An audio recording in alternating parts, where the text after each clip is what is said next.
Okay, so you've got a couple things going on in this problem. You have 5x plus 1, but then you have this minus a negative 2x.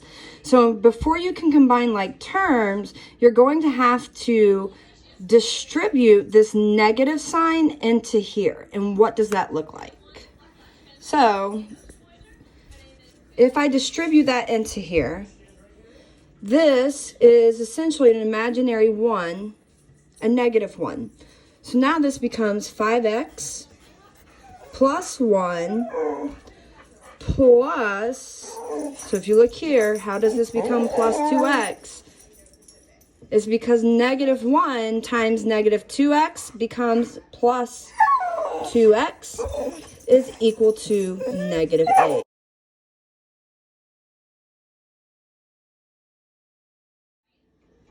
All right, so let's go ahead and look at what I've done. I've gone ahead and labeled my right and my left. To reiterate what we did here, we had 5x plus 1 minus 1 times negative 2x equals negative 8. In your original problem, that 1 isn't there.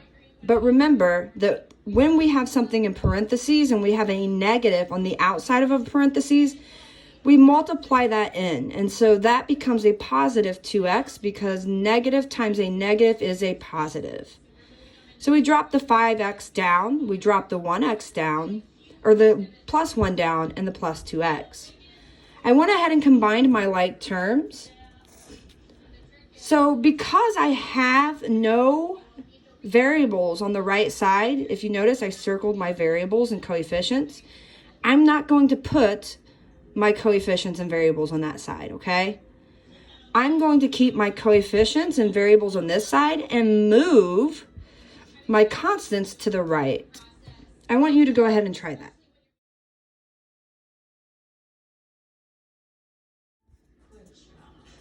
All right, so now you and I both agree on 7x plus 1 is equal to negative 8.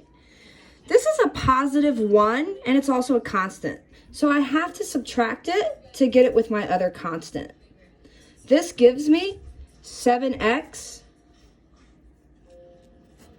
is equal to negative 9.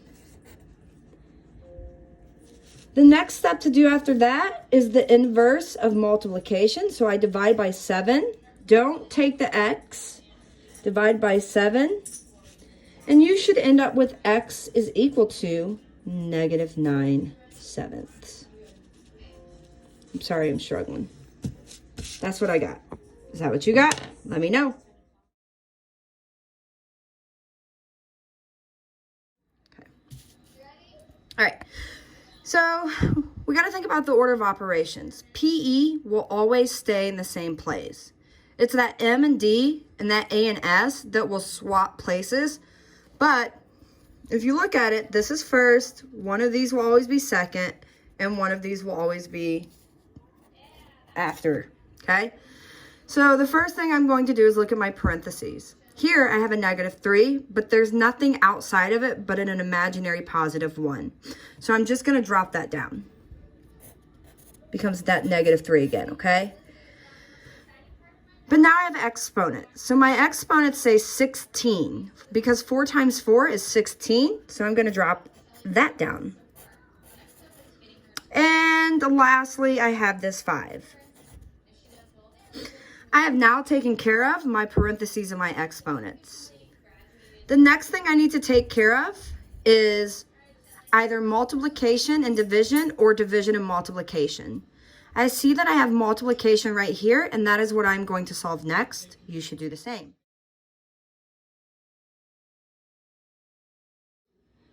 So ultimately, if you take 16 times 3, you should get 48. But that 3 is negative, so that's going to be 16 times negative 3, which gives me negative 48.